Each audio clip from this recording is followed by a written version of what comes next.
but it's a private account, if that makes any sense. Do we have somebody that's still trying to get in? No, it was me. Okay, good.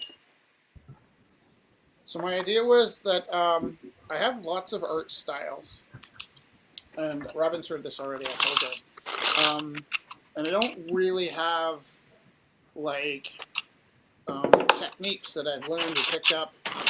Robin's heard this already. Oops. I don't really have, like, techniques that I've learned or picked up. Robin's heard this already. That was me. Sorry. So what I thought I'd do is take the same photo and just attack it like 4 different times, and you can have the artwork as a gift. And then, if you'd be interested or okay with this, I thought rather than a donation or a payment, if I could just have permission to put this moment on YouTube for other people to share, it'd be like we're, as the 4 of us, collaborating on sharing things with people. So if you'd like to do maybe 4 different sessions at different times, or maybe I could just record 4 and put them up. But if you guys want to be part of this, I just thought it'd be fun if we could share it with other people when we're done. And then, like, if you do anything weird, like, you know, swear or fluff or something, and you want me to cut that out, I'd be happy to. But is everybody okay with that? Kind of as a rather than an art lesson, more like we're just sharing. Does that kind of work? Yeah. I'll put my out the way. And I had several paintings to start with. I was like, well, just send kind of a style of art that you like, and I'll show you how I did it. But the paintings I got were all so divergent; they were nothing like each other. Well, So, they weren't, but they were styles. Does it sound weird when I talk? I have an echo. you know what? If you turn off your just tinker with your volume, it should help. Hello? Is that better? Then I can't hear you. No, it's good to hear me. What I can do is, if you want to, I'll just mute myself. mute yourself, and then when you want to say something, unmute yourself. Is probably the simplest way to handle that. Does that make sense? Okay. So I thought I would do four pictures. They don't all have to be this picture, but I'd start with this picture, and then you can each have a picture, or 3, and I'll keep one. And then I just attack it in different ways. So rather than like teaching a lesson on how to do this, I thought I'd be like, well, here's one way I'd approach it. Does that kind of make sense to you? So to start with, I thought I'd start with just some white paper. This might be a little too shiny. I might have to switch it out. And some paint markers, because they're pretty fun. And, you know, depending on where I'm at, should I just roll into it? Yeah, let's do that. Sorry? Sure, let's do that.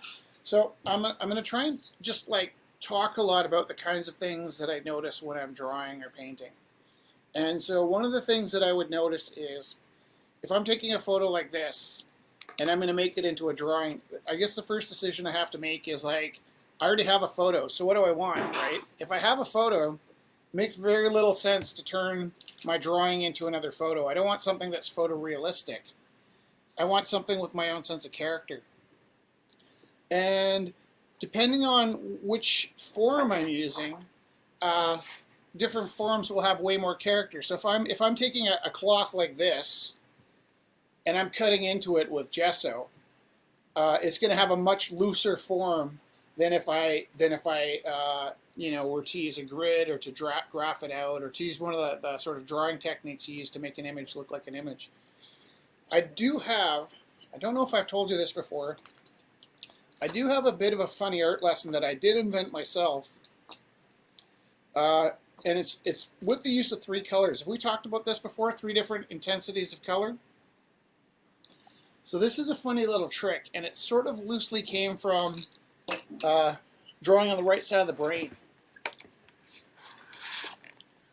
Where what I do is, let's start with this. Let's say, Randy, I was going to write your name. And if you were in my classroom, the very first lesson, I'd ask you to spell your name for me. So if you could unmic and then just spell me your name. I'm looking at your name, so I know how to spell it, but I want you to spell it for me. R A A N N D D I. I. Can you read that okay? Yep. This might help. I need my glasses. It's a test. Who's at the door? People, they just like knocked. They're like, "This is a place," and then I told them about it. It was really funny. It was a joyous moment. Yeah.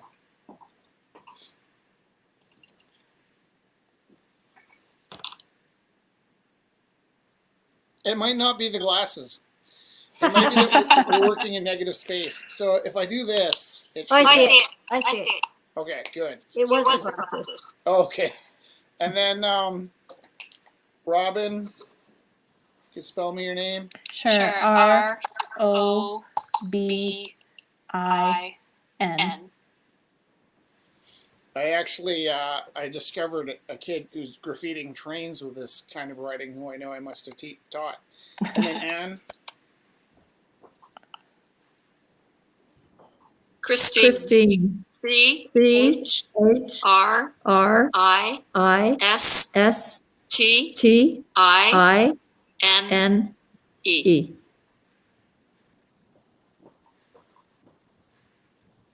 can you read it? And Christine? Oh, you're so cool. Do you know, in my mind, I always call you Aunt Christine. I I know. know. A lot of Lot of people do people that. Okay. The reason that's important is one day, I wanted to draw this guy's logo.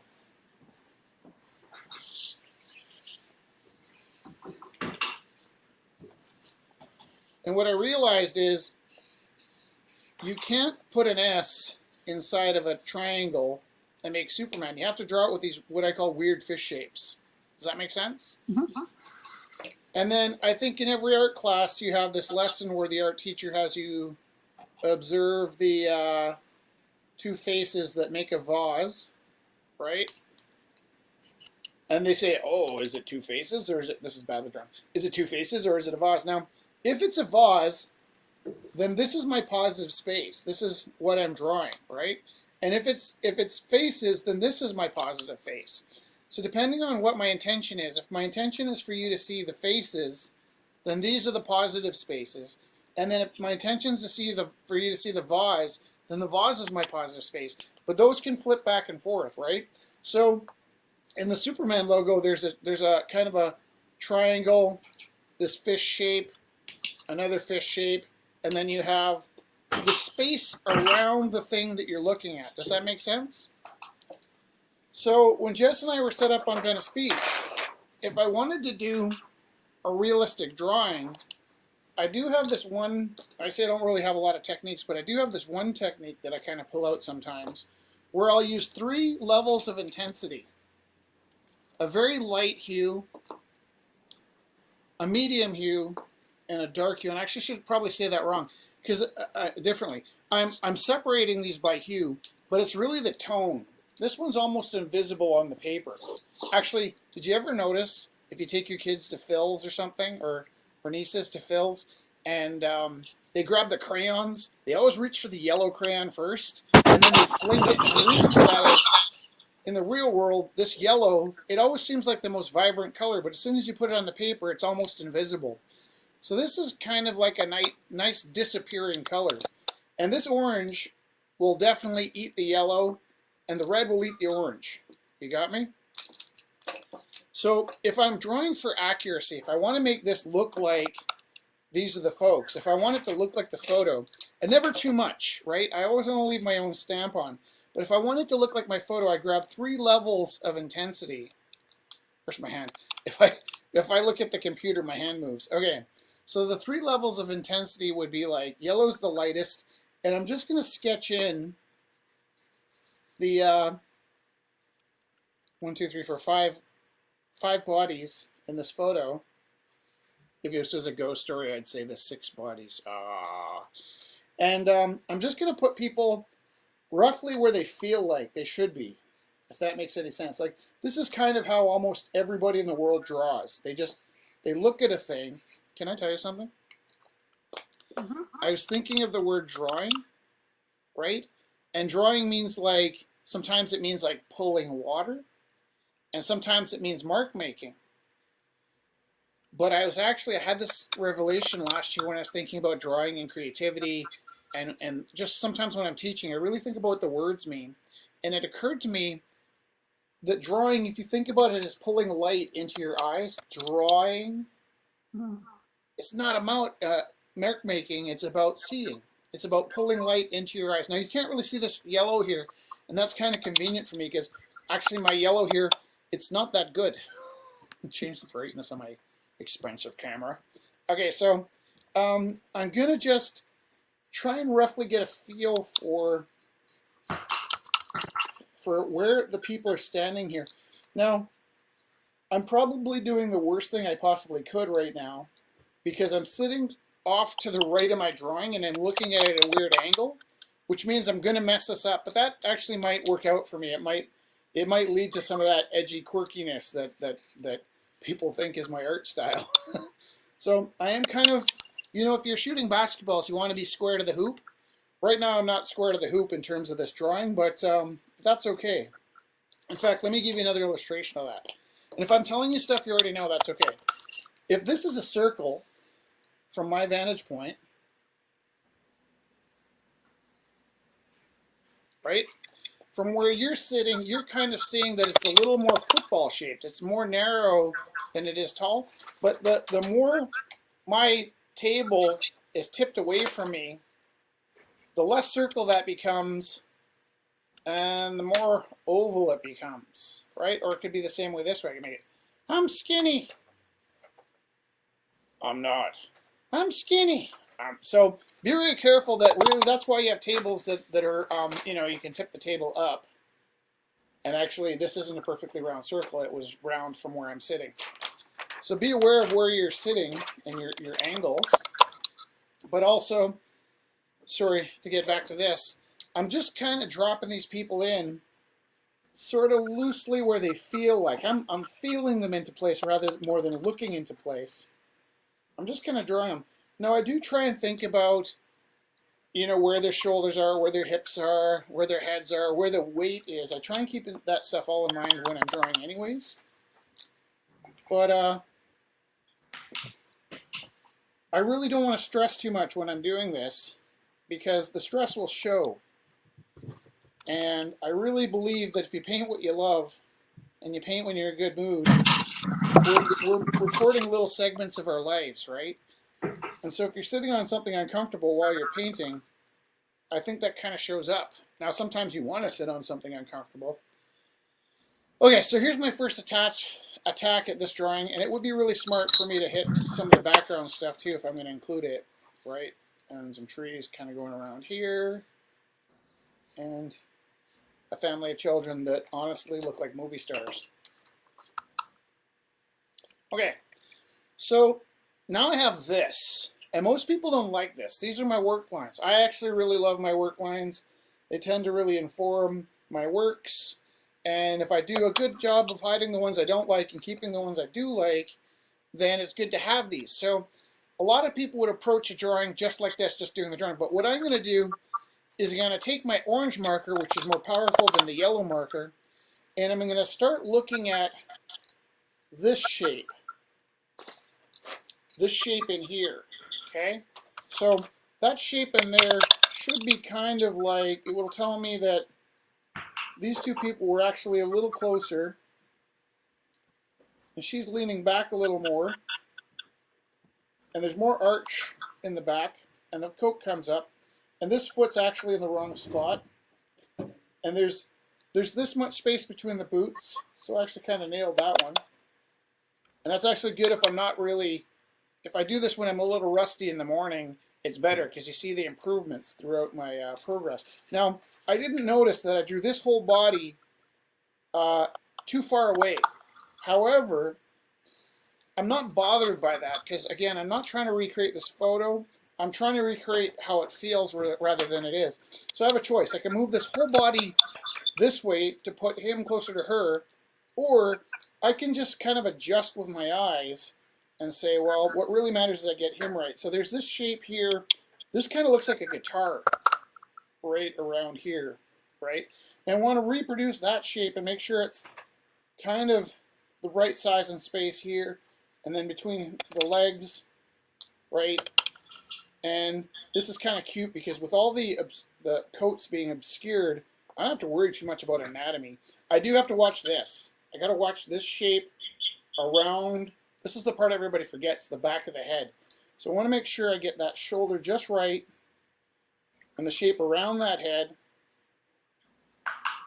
I don't worry about any details, right? When you're doing the drawing, say like a portrait of somebody, it really matters that you capture them. If you're doing a portrait of 4 people, you've increased your chances by, well, 4 times 4, you know, like, okay, so 1 person's really difficult. 2 people's like 10 times more difficult. 3 people are 100 times more difficult, and 4 people are like 1,000 times more. Every time you add another person that you want to nail the character of, you increase your probability of failing exponentially. So you really should charge out all your commissions on how many people there are in the portrait. And sometimes when you see the big family portraits, you'll notice that the artist sort of purposely didn't go for accuracy, because when you have that many faces, it's almost impossible. Now, I do have a bigger gap here, okay? And I think I'm going to stick with the feeling that I got in the first one. Not worry so much about the gap, but make sure the shape around that gap is right. What I'm doing is I'm using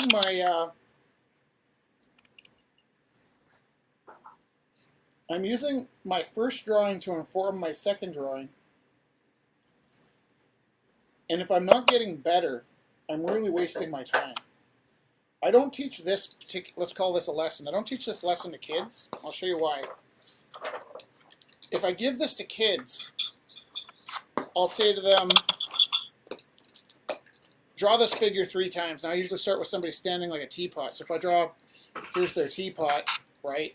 And a kid in grade 8 does this, then they'll pick up the other marker and they'll do this.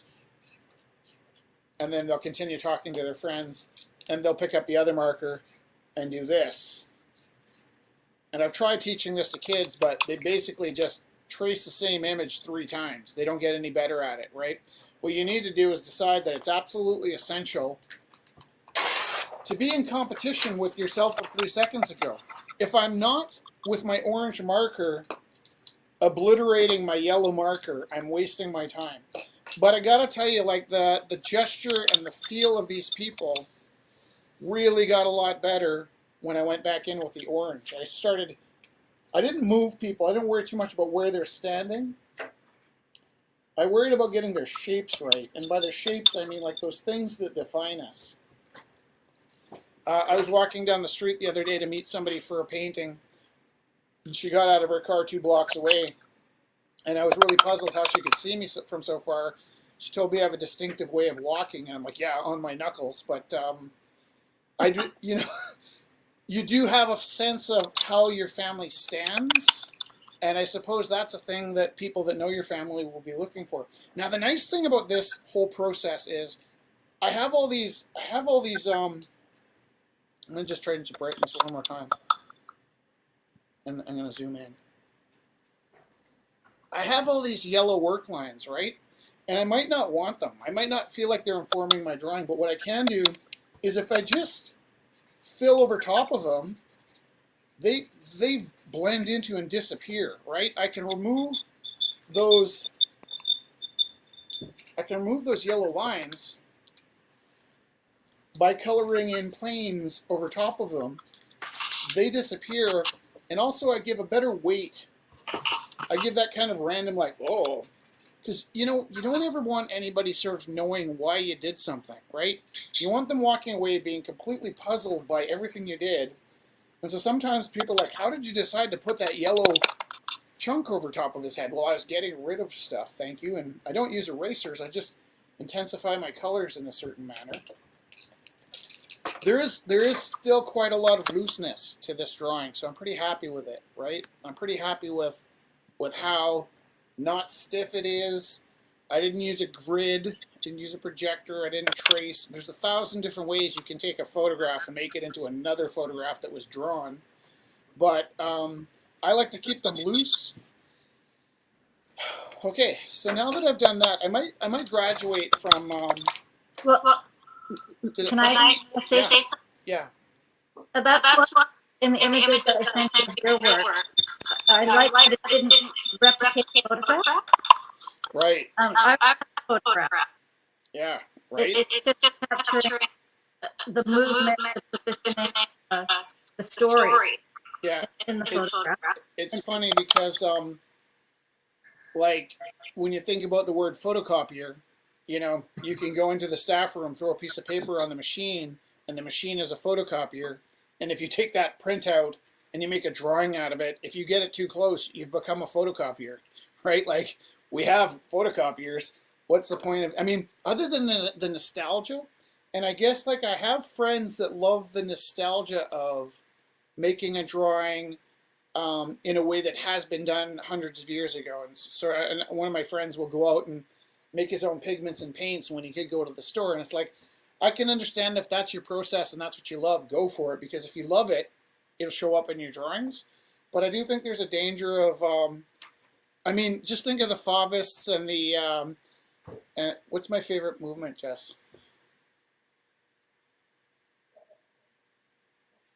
The Impressionists. No, I just dropped the word. Yeah, if you think about the Impressionists came out at a time when photography came. You know, at the same time that cameras were becoming readily available, the artists realized if we don't change, we're going to die, right? We need to come up with something that's better than a photo.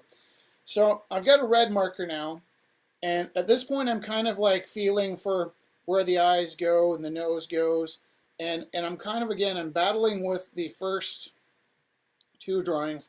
So I'm trying to see through those yellow marks I made, but I'm also just still staying pretty loose. Like, I'm still keeping it like I'm just going around, and I don't want to get too detailed into anything because I'll start getting too wound up. The looseness will create a familiarity amongst the images. The fact that one painter took their hand and painted the whole family will create a uniformity that if I nail any one of the characters' personas properly, the uniformity of what I've done will carry over. I don't know if I'm explaining that well, but in a way, I've only really got to get one of these little faces kind of close. And then if you believe me, you can infer the rest of it, meaning if you know how this young person stands and this young person stands and this young person stands, as long as one of these people is unmistakable, right, the rest of the world will forgive you if there's a tiny little difference, you know, in terms of like, this is not at all the same. But I'm starting to feel like, even though I haven't met this young person, I feel like I'm starting to get this soul off of here and onto here. And I wish I had better words to explain that, but I don't. Also, there's another tip, and it kind of relates to this. You know how I was saying, like, I'd like to try this a couple different times in a couple different ways? I never assign rough copies to the kids I work with, because if you put your heart into a rough copy, then the teacher says, okay, you've passed your rough copy stage, here's the good paper.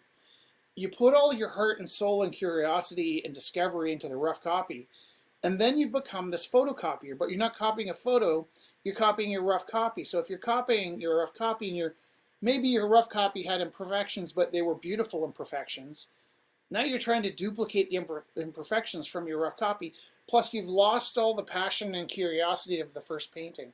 So generally, I think a second draft of anything in terms of drawing is worse than the first draft. However, and this is where I contradict myself. I spend all this time teaching my kids to think for themselves, and then I start telling them what to do, and they're like, you spent all this time teaching us to think for ourselves. I don't believe in second drafts, but your third draft will destroy it. And you can't treat it like a trilogy, like a TV movie where the first one was a good movie, the second one's just killing space before the third one, right? Like, sometimes you go to the theater to see the second movie in a trilogy and you think it's going to be a whole year before they put any effort into this, you know. Matrix 2 was just killing time for Matrix 3, and Back to the Future 2 was just like filler between the first and the last. You can't approach a drawing saying, I got to do this 3 times if you throw the first 2 out.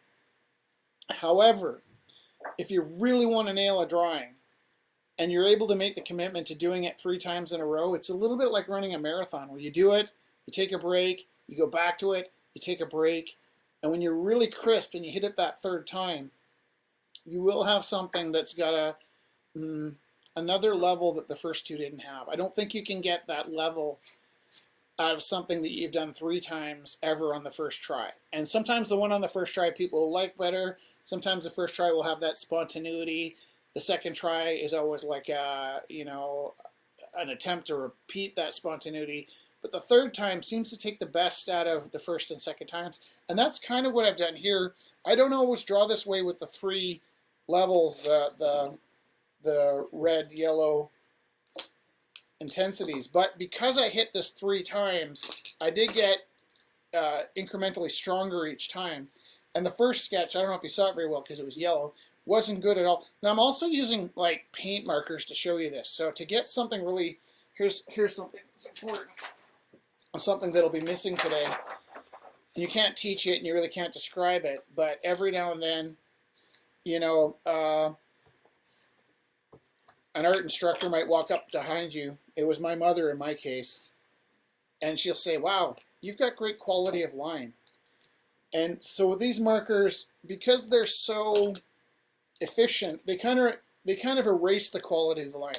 But quality of line is like, there's nothing magic about this mark, right? Sharpie made this mark. Anybody could have done it.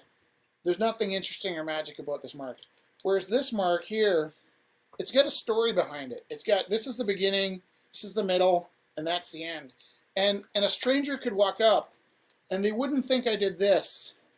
Oh, I did a good job of that. But they wouldn't think that I came from this end and came here. They would think I put the pen down, did a little circle, and sent it away. And I think this is a little bit like Man Tracker. You know, when you think about like this TV show, I haven't seen it, but I believe it exists. This TV show where this guy goes around through the bushes and he looks which way the branches are bent and he knows where you've been. I like to think of art as like, no one's ever going to catch me, right? No one's going to ever look at my marks and know exactly what I did. Now, sometimes they do. Sometimes I make very expressive marks.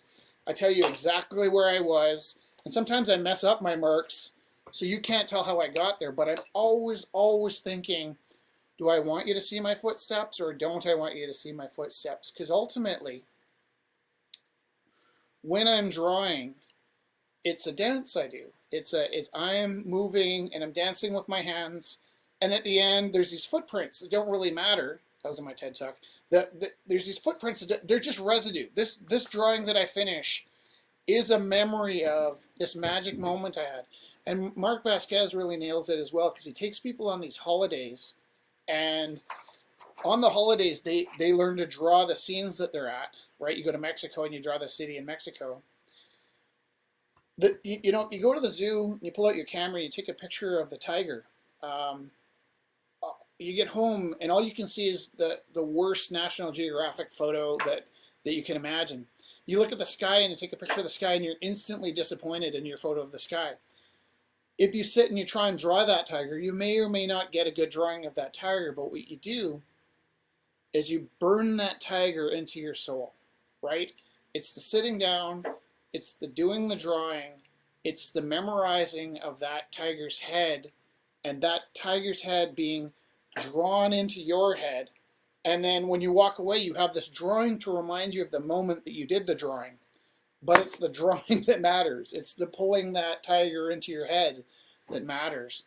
And I think that's one of the things that people really miss, right? They really miss the importance of being in a moment and sucking that moment into your brain, then spitting it out with your hand. And I think sometimes you see a really beautiful drawing and you think, I wish I could draw like that, but you don't feel like you want to buy it, right? And then sometimes you see a drawing that's not that good, but you think, I have to have that in my life. And what that is that drawing has captured that sense of the tiger in that moment. And that's what that magic is. So when you look at one and it's good, and you look at the other and it's good, but one has something that you can't put to words. One of those moments pulled the residue of that moment into a piece of paper. And it's not a matter of how well that paper represents that moment, is that you've captured in that paper a piece of that moment. And I actually think that's why people fail when they try and make prints of things. They make a beautiful painting that captured that moment, and then they make prints. And the image is good, but it just doesn't have that soul. It lacks the soul. Let's go back to this, okay? So now that I've taken you this far, I'm already well into it, and I'm totally using the wrong tools, but I'll see what I can do to pull it off. I know that my white is really my best chance at doing anything that remotely reflects blending. I'm working from a black and white photo. So, did you ever see those paintings of a lady in a dress underwater, and it looks like very realistic? I know I've seen photos and paintings of usually a dancer in a flowing dress underwater. Have you ever seen something like that? Well, going back to that man tracker thing, I always feel like, especially when it's a painting, I always feel this weird sense of like, I'm uncomfortably looking behind the curtain, right? If I see a painting of a model, in my heart, I hope that that model sat there for 4 hours while Mark painted her or him. And sometimes when I see a painting of a model and it's too good or it's too clean or it lacks that zest, I feel like maybe that artist took a photo of that model, sent that model home, and then did a painting of that photo in their studio. I'm working from a photo here of that I don't know the real colors. And so I'm going to do my best with this. I'm going to put myself in as the colors. I'm not going to try and guess what the colors were. And then so when you're looking at that painting of the people under the water, you know that that photographer might have got under the water with a camera to get that shot. But when you look at a painting under the water, you know that that painter didn't go underwater with the model, right? He doesn't have his acrylics out at the bottom of the swimming pool with a snorkel so that he can paint this lady while she tries to stay buoyant. And so I think there's this weird kind of like broken-hearted distrust we have when we see something and our intuition goes, that didn't happen. Like, there's no way that that photographer sat at the bottom of the pool. You might even not have that thought, but you have the weird violation that goes with it. That I feel like you fooled me. So I want to be careful about adding too much color to this because I know that I don't know the colors. And in that sense, like, I pulled out these markers to give you an idea of how I go about drawing it and getting things into place. But in terms of making this into a finished art piece, I would have never used these markers as my tool because they create such a stiff, superficial, there's no quality of line. It's just the edges or the shapes. But what I could do is I could choose to make this a monochromatic, and I think art teachers teach monochromatics because it's a thing you can teach. They're not teaching about monochromatics because that's just the most honest way to approach something sometimes. The most honest way for me to approach this drawing would just pick blues and do shades of blues and not try and convince the viewer that I knew who had green boots on or I knew who had black boots on. But from here, let's say I switch colors to blue, and at this point I'm just looking for the dark spots. I'm just kind of like going kind of semi-blind, and if I see a dark spot there, there, and there, and there, I'm just kind of dropping them down. Anywhere I see a dark spot. Now, this is almost like the opposite of what I said before, where at first I was talking about really seeing. I think that some artists take their glasses off at this point, or whatever they can do, you know. It's kind of like at this point I'm really doing my best to not see. I'm just I'm looking for some heavy areas that outweigh the other areas, and I'm just kind of like dropping them. And if I do this, consistently enough, I might even draw something that doesn't really make sense to me. But if I catch it right, like there's a dark spot right here, in between where this pocket is. I don't know what that is, but if I do enough of those, the honesty of all of those things coming together seems to pile up. And so when you're sort of like capturing the big things, right? If you capture all the little pieces without worrying about what they are, they eventually come back together and tell a more honest story. Does that sound like a load of poo-poo? A lot of, because it's weird, because a lot of how I would teach art, if I ever did, because I don't, is it's about how do you trick your heart into making a drawing for you? And so, in terms of like technique, it gets pretty poetic, because I'm really not talking about how to make a sphere or a square or anything. I'm really just trying to trick my brain into relaxing and letting whatever, nymphs or spirits or elves that do things for me into the barnyard that's my brain. And it just kind of makes itself. It's a little bit like, I don't know, yeast. I think. I don't really cook, but I'm imagining that's how yeast works. Is you roll it into a ball and you relax and go maybe read a book or something, and when you come back, there's all this yeast. And that's how my paintings form. So I think you're more of a channel between the gods and us. Jess is very flattering. I don't know if you can hear. Oh, I didn't think to put on the mic. So again, each time I do this, my first layer was the yellow, my second layer was the orange, my third layer is the red, my fourth layer is the blue, and I'm able to reshape things as I'm going. At no point am I ever relaxing with my first drawing. It's like, also, I never paint this way with like one color at a time, but with these markers, this is just one way to approach drawing with these markers, is I like these markers because they're really good at covering, there's a lot of coverage, so there's some bleed through, but they're also pretty good at, when I say cutting, it's kind of like, if I have Pac-Man, I can cut into Pac-Man and still make his mouth, right? Like, cutting to me is like, I'm using this to make that go away, right? I gotta also stop drawing on the back of my reference material because it affects what I'm seeing. This could carry on for hours, and it would just continue refining the way I have. And I push and I pull and I push and I pull, and I take my lightest colors and I work way to my darkest colors, and then I let it dry and I come back with a different source. I come back with something that can cover those darker colors. And so it's like you're laying down marks, but you're also constantly murdering them, right? So once actually, Jess, can you do me a favor? Yeah. Can you pass me that bucket right there, or that? So when I was talking to Jess about this, and if there's a soft paintbrush, and I was like, oh well, they're kind of asking for some techniques, and I'm like, I don't know if I have any techniques. This one's hard. Sorry. I can chew it. Not good for my health, but I didn't wash any of those brushes. No.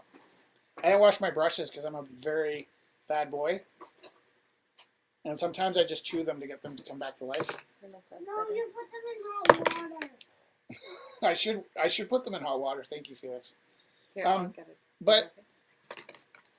so when I switch materials, sometimes it's just because I know that some are more powerful than others. So gesso, a lot of people use gesso to start a painting. They'll take the canvas and they'll cover it with gesso. I actually really like the medium sense of a canvas, and that I can always go lighter when I pull the gesso out. So ironically, and Jess didn't even know this, right?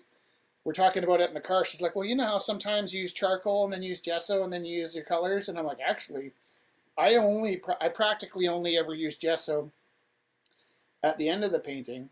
And this is when I want to, not erase, but reduce. When I want to take away some of this building material that I put down, I'll use gesso because it's made out of chalk and paint, and it covers everything.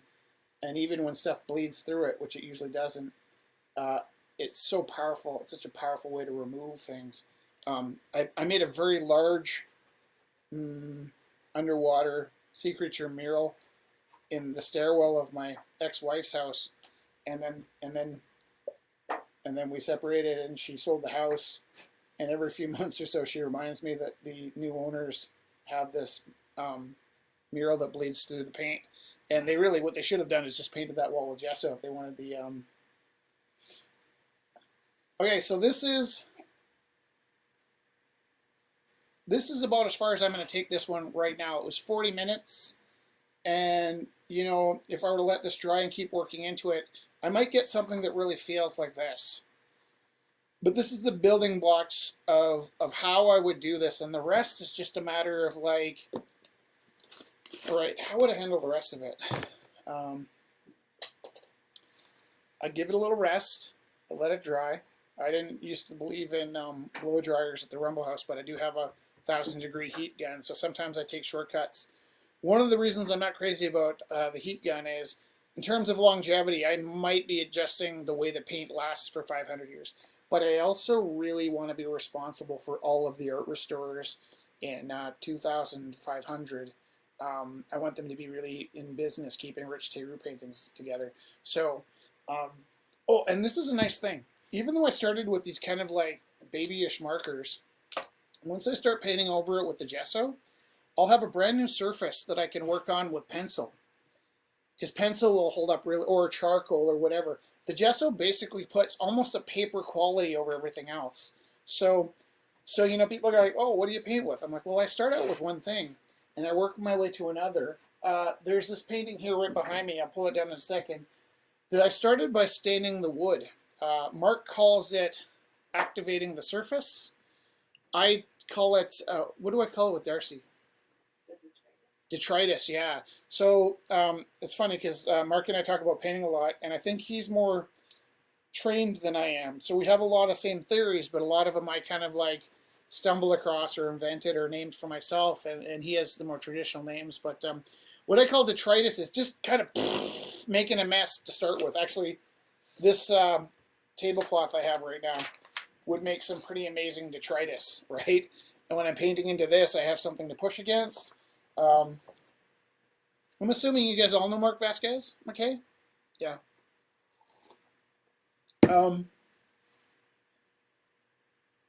So what I did with the painting behind me is I started out with wood, and I like to show all layers of what I'm doing. So if I have a layer that has some paint markers in it, I always make sure that some of that stays.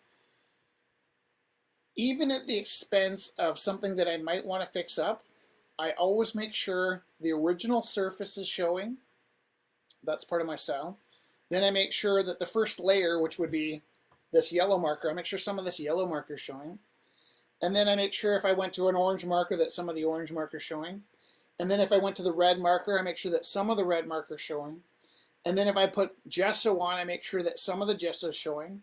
If I went over top of that with charcoal, I would make sure that the yellow, red, blue gesso still showed. So I'm always leaving some part of my process showing on my paintings because, again, for me, they are maps of where I've been. And I want the man tracker 500 years from now to be able to go from beginning to end watching how my painting unfolded. Not that I expect anybody would, but I think that by creating these kind of purposes, if you have a purposefulness to what you want to do, by creating that purpose to what you're doing, we lost Randy.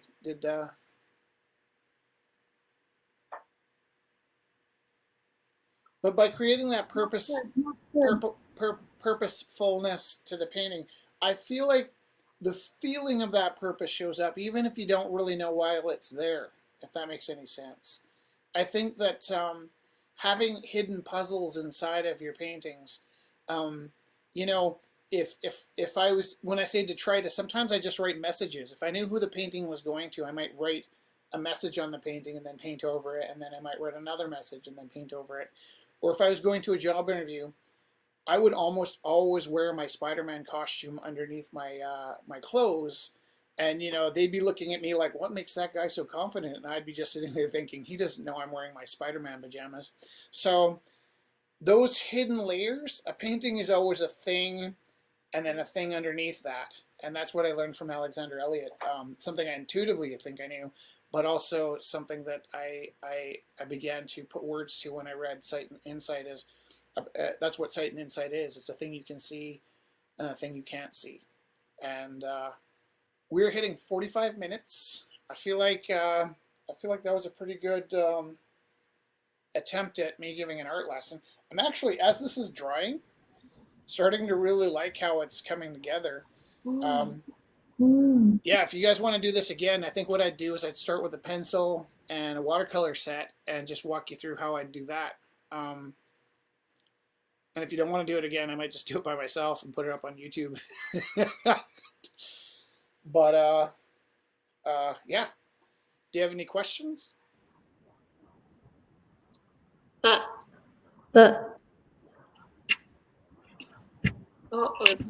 lost I wonder if I can invite them back. That was really great. That was I really really great. enjoyed that bit.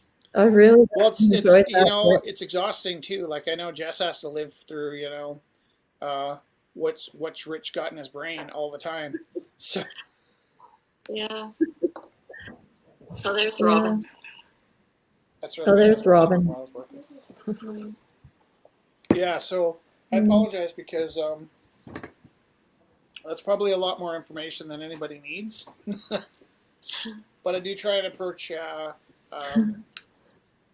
It's really like it's all intuitive and it's all your feelings, and I think if I were to be totally honest, Jess actually snapped at me in the car one day because she's a teacher and she teaches these hyperactive kids, and we're talking about like lessons and things, and I was talking about how great this book called How to Draw the Marvel Way is.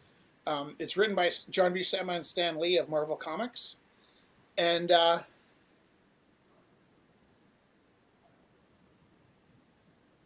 yeah. So I was saying to Jess, yeah, I don't think I've learned anything other than what I learned in that book. Everything else I taught myself. And Jess like slapped the driving wheel and just came out of her. She's like, "You would have been so annoying to teach." But I honestly think in my entire life, information doesn't really go into my head the way other people do. I have to sort of fight for it myself. And because of that, the things that I know are kind of unique. And the fact that I survived means that I must have done something right. But I do recognize that it would be exhausting listening to me talk for 45 minutes. So No, it was brilliant.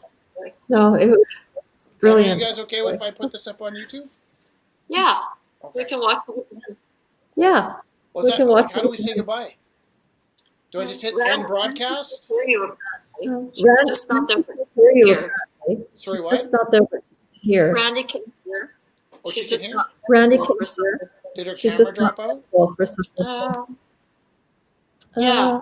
What happened with the screen? Yeah. It's just Okay. What happened with the screen? It's just Do weird. you guys want to do this again? Maybe in a week on a Sunday or something? Yeah. Okay, Yeah. if I'm annoying you, don't feel obliged, but I'd be happy No. No. to. Okay. No, I'm I'm absorbing like a big sponge. Well, luckily, so I'm gonna hit end broadcast, and if it's okay with you, I'm gonna make this 48 minutes public because it's currently private, and then you could watch it again anytime you want. Perfect. Okay. Bye. Thank you. Happy New Year.